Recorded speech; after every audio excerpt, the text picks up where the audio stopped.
Ali bin Abi Thalib mengajarkan doa dari Nabi SAW setelah kemudian tahajud, setelah beristighfar kepada Allah. Lalu doa pertama yang disampaikan bukan doa permintaan lain-lain dulu, tahan dulu yang lainnya, tapi yang didahulukan yang ini.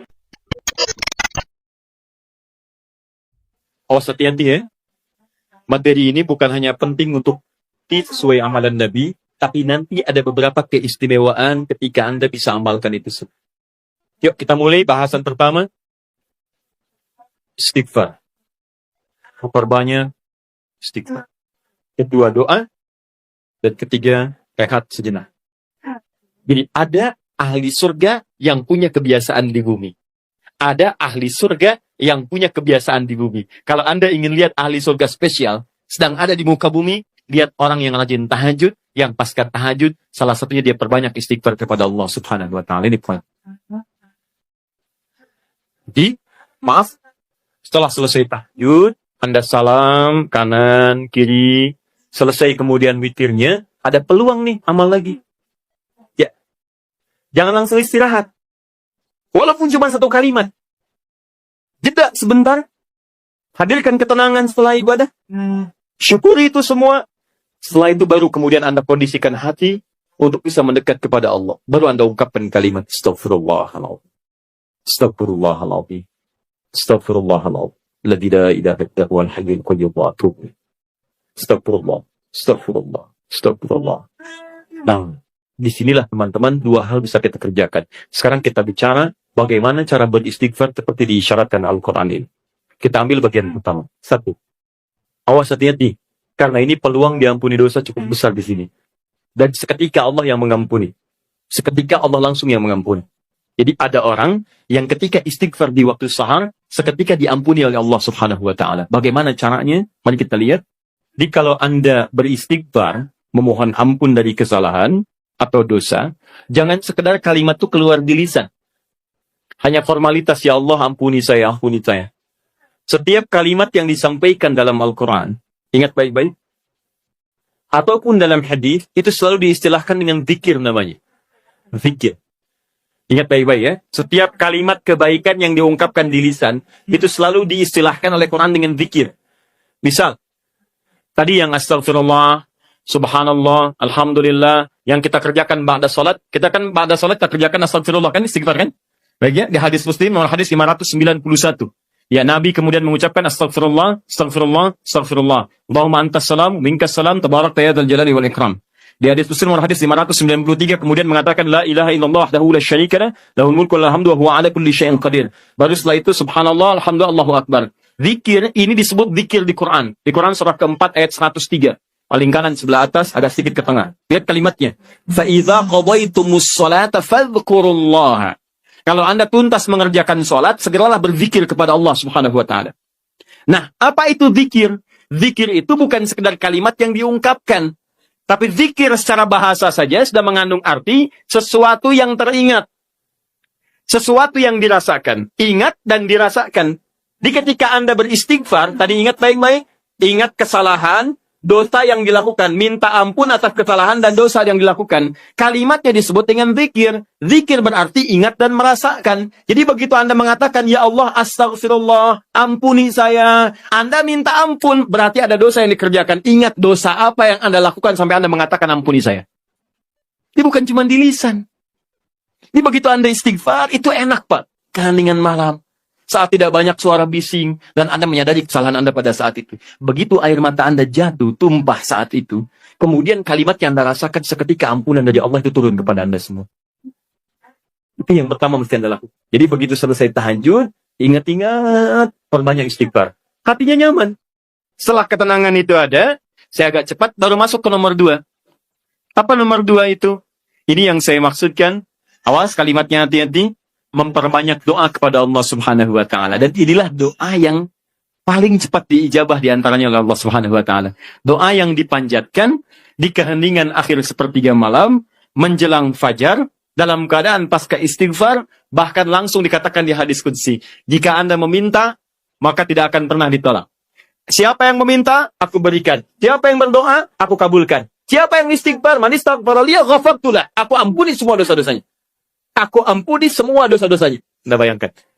Setelah itu, dosa diampuni, tenang ada, tinggal Anda memohon kepada Allah. Siapa yang meminta, aku berikan. Siapa yang berdoa, aku kabulkan. Itu janji Allah di hadis qudsi. Dan hadis qudsi ini diriwayatkan langsung oleh 30 orang sahabat senior di tabaqah pertama, tingkat pertamanya.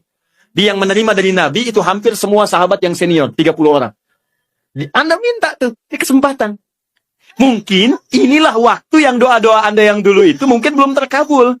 Anda diminta berada di waktu itu. Kalau sudah diberikan waktunya, Anda tidak minta. Anda butuh waktu apa lagi? Ayo, yang katanya mohon kepada Allah minta keturunan terbaik, rizki terbaik, pasangan terbaik, ya perilaku yang baik. Waktu ini. Nah, apa doa di antara yang dimohonkan? Ini saya tunjukkan ada di Abu Daud, nomor hadis 1427. Kemudian di At-Tirmidzi, nomor hadis 3566. 3566. Imam At-Tirmidzi di antara yang mendawamkan malamnya tahajud. Bahkan berdoa. Terus istighfar. Sampai buta matanya. Ya, orang bertanya, Syekh lima hakadha, kenapa Anda mesti seperti ini? Dia imam besar, ahli tahajud, ahli Quran, menulis juga Al-Jami' As-Sahih, dia dikenal dengan Sunan At-Tirmidzi, ahli hadis juga, tapi di akhir hidupnya banyak menangis sampai buta matanya. Ditanya kenapa sampai begini? Kata beliau, saya khawatir dan takut ketika diwafatkan dan menghadap kepada Allah, belum cukup bekal saya dipandang oleh Allah Subhanahu wa Ta'ala. Ada seorang imam sampai menangis mata buta. Ditanya kenapa? Takut saat pulang bekalnya belum cukup. Ya, coba lihat kita. Imam bukan, makmum kadang-kadang. Cita-cita masuk surga, surganya Firdaus bersama Nabi lagi. Berapa amalannya dibandingkan dengan orang-orang soleh terdahulu? Paham? Baik. Kemudian ada juga di An-Nasa'i. Kalau At-Tirmidzi nama aslinya bukan At-Tirmidzi, nama aslinya Muhammad. Muhammad tinggal di Tirmidzi, dikenal dengan At-Tirmidzi. Beliau hafal 500.000 hadis. Ya, dan hafalnya lancar sekali, ringan mengucapkan, lunak menyebutkan.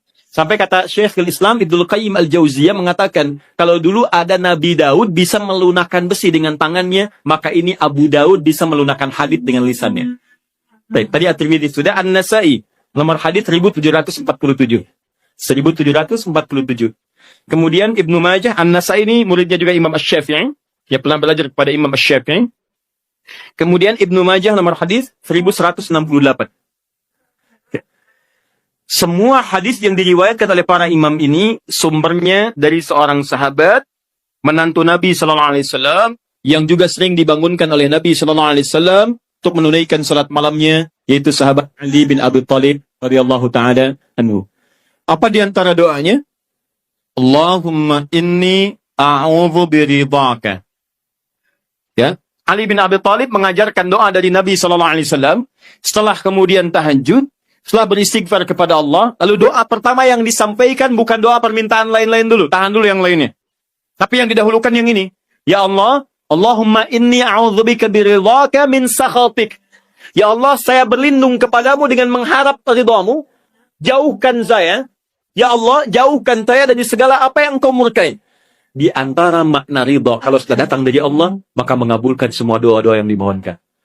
Ridha itu maknanya 3. Mengabulkan doa yang dimohonkan, mengampuni dosa yang pernah berlangsung dalam kehidupan, dan yang ketiga memberikan solusi dari semua persoalan yang Anda hadapi dalam kehidupan. Baik, teruskan. Wa bimu'atsatika min 'uqubatik. Wa bimu'atsatika, dan hamba berlindung kepadamu ya Rabb dengan segala penjagaan dan pemaafanmu. Mu'afah itu adalah sifat penjagaan dan pemberian maaf. Anda dijaga oleh security, terjaga, nyaman Anda. Anak dijaga orang tua, nikmat, nyaman. Tapi apakah selamanya bersama security? Tidak. Selamanya bersama orang tua, mungkin terpisah. Kalau Anda titipkan diri Anda kepada Allah, maka siapa yang bisa mengganggu Anda dalam kehidupan? Maka Anda bermohon kepada Allah, ya Allah, tolong jaga hamba ya Allah. Dan kalau salah, tolong maafkan hamba. Dan yang lebih hamba mohonkan, tolong jaga hamba dari uqubatik, dari hukuman-hukuman. Nah, hukuman dunia dan siksa akhirat itu disebut dengan uqubah. Maka Anda bermohon kepada Allah, ya Allah, kalau ada perilaku saya yang tidak baik, yang bisa menghadirkan percepatan hukuman di dunia, mohon lindungi saya. Lindungi saya. Karena Anda tidak tahu sedang mengerjakan apa yang mungkin Allah murka dengan Anda. Dan kalau ada jalan kembali saya, yang berpotensi menghadirkan hukuman abadi di akhirat, mohon lindungi saya, jaga saya dan maafkan kesalahan saya. Karena kalau cuma dijaga nggak ada pemaafan, masuk juga ke situ. Tapi ketika Anda dimaafkan dari kesalahan-kesalahan Anda, dijaga oleh Allah seketika saat itu, maka nikmat yang Anda peroleh pada saat itu. Paham ya? Nah, maka ini kalimat setelah itu Anda puji Allah. La uhsi sana'an 'alaik. Ya Allah, saya tak mampu menghitung kebaikan, kemuliaan, dan pujian darimu. Karena itu pujian yang disampaikan karena kebaikan berlimpah yang tak terukur, yang tidak terukur. Seakan-akan Anda katakan, ya Allah, Engkau sudah banyak berbuat baik kepada saya, ya Allah. Saya nggak bisa ngitung, ya Allah. Saya nggak bisa ngitung. Anta kama asnaita ala nafsik. Hitungannya sesuai dengan apa yang kau hitung saja. Saya tak mampu menghitung. Tapi mohon ya Allah, di balik segala kebaikan yang tak terhitung itu, saya minta kepadamu ya Allah. Tolong jaga saya ya Allah dari segala hukumanmu. Dan tolong ridhoi saya dan jaga saya ya Allah dari segala hal-hal yang mengundang murkamu. Itu yang paling indah. Maka sejak saat itu, insya Allah Anda akan dijaga dalam kehidupan harian Anda. Setelah itu silahkan bebas mau minta apa. Masalah dunia, ya Allah besok saya mau ujian ya Allah. Mohon mudahkan ya Rabb. Yang ketiga, ingat setelah tadi istighfar, kemudian berdoa. Setelah itu rehat sejenak untuk persiapan subuh. Jadi begitu sudah istirahat sejenak, nanti begitu subuh segar kembali kita. Segar, enak, nyaman. Begitu Allahu Akbar, subuh sudah siap. Kalau wudu batal, perbaiki wudu. Kalau tidak, kita sudah dalam keadaan tenang. Boleh. Sandaran. Nah, itu sunnah. Ketika Anda melakukan itu karena petunjuk hadits, maka Anda dapat pahala. Paling enak. Tidur dapat pahala. Anda bayangkan. Sandaran dapat pahala. Itu paling indah. Nah, saya pernah lakukan ini, teman-teman sekalian. Itu waktu di pesantren tuh. Ya, malam ke masjid. Kalau ujian orang ke kelas. Kadang-kadang dia ke kelas sampai larut malam, saya ke masjid. Bawa buku juga kita. Ya. Kemudian malamnya sholat. Ya, kemudian setelah itu kita istighfar, berdoa, minta. Ketiduran tuh sebentar. Ya, kalau ke masjid itu kenapa ketiduran di masjid paling enak? Karena menjelang subuh pasti orang ke masjid semua kan? Pasti bangun tuh. Baik. Hampir setiap saya tertidur itu selalu bermimpi ngerjain soal. Bangun lagi, alhamdulillah. Sholat. Begitu masuk ruangan ujian, soalnya persis seperti yang dilihat tadi malam. Kemudian hampir selesai. Setelah 1 kali dibagikan, begitu dibagikan kayak semalam nih. Saya isiin aja tuh. Begitu selesai bagikan, saya selesai mengerjakannya. Saya bilang saya selesai Pak. Selesai katanya. Kan baru saya bagi, tapi saya selesai. Diambil oleh beliau, dilihat. Nah, sementara ke depan dulu nak ya. Kamu duduk di depan di sini. Tolong lihat teman-teman yang sedang mengerjakan ujian. Bapak beresin administrasi dulu. Selesai. Tapi itu nyaman.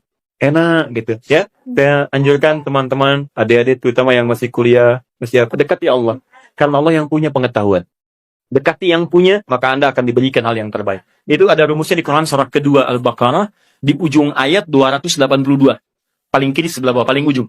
Wattaqullah wa yu'allimukumullah. Tingkatkan takwamu kepada Allah, maka Allah akan mengajarkan pengetahuan kepadamu. Apa di antara mana takwa itu? Tambah ibadahnya. Di antaranya tahajud. Makanya orang tahajud dibuka dengan kalimat takwa. Tadi Quran surah 51 ayat 15. Innal muttaqina fi jannatin wa uyun. Sebagian orang takwa tinggal di taman surga. Apa amalannya? Innahum kanu qabla dzalika muhsinin. Kanu qalilan minal laili ma yahja'un. Sedikit tidurnya, bangun malam. Wabil ashari hum yastaghfirun, istighfar. Nah, saya sarankan walaupun Anda dalam beraktivitas keseharian, setelah itu istighfar, sebelum rehat, ayo perbanyak doa. Doa, maaf ya maaf sekali lagi. Kalau di pekerjaan ada kesulitan, minta saat itu. Di rumah tangga ada masalah, minta saat itu. Ya, dalam kehidupan ada persoalan, minta saat itu. Walaupun tidak ada apa-apa dalam kehidupan dunia, minta surga terbaik yang di akhirat. Maka ini di antara sunnah. Setelah Anda kerjakan itu, saya katakan pada Anda, insya Allah akan terjadi perubahan dalam hidup Anda minimal di hari itu. Gak percaya silahkan. Saya akan coba, demi Allah saya katakan. Silahkan coba, bedakan rasanya, rasakan bedanya, dan pasti akan terasa bedanya. Bangun malam ini, siapkan, kompak dengan keluarga, Anda kompak aja, mah kita bangun jam sekian ya, anak-anak kita bangunnya deh, kita bangunin. Siapin misalnya bangun 2:30, bangun jam 3, kita sholat. Walaupun 2 rakaat lu nggak apa-apa, witir 1 rakaat, tapi kita amalkan ini. Silahkan Anda cek ya, demi Allah saya katakan, maka di hari itu akan terjadi perubahan pada diri Anda ketika Anda mengerjakan seperti apa yang tadi disampaikan. Cek, di rumah akan tenang, diri Anda pun akan lebih nyaman, pekerjaan akan lebih tertib, dan keberkahan akan hadir dalam kehidupan Anda. Itu yang menyebabkan Uthman bin Affan, Abdurrahman bin Auf, Tamim Ad-Dari, dan sahabat yang lainnya tidak pernah meninggalkan sholat malam selama hidupnya. Bahkan tidak ada yang paling indah kecuali mereka berada di malam hari sampai menuntaskan tahajudnya dengan khatam Al-Quran. Dan puncaknya, Mu'afat juga berarti penjagaan dalam urusan dunia. Kalau Anda sudah rajin tahajud, maka Anda akan dijaga oleh Allah dari semua kemungkinan yang mengganggu Anda dalam kehidupan. Allah jadi pembela Anda.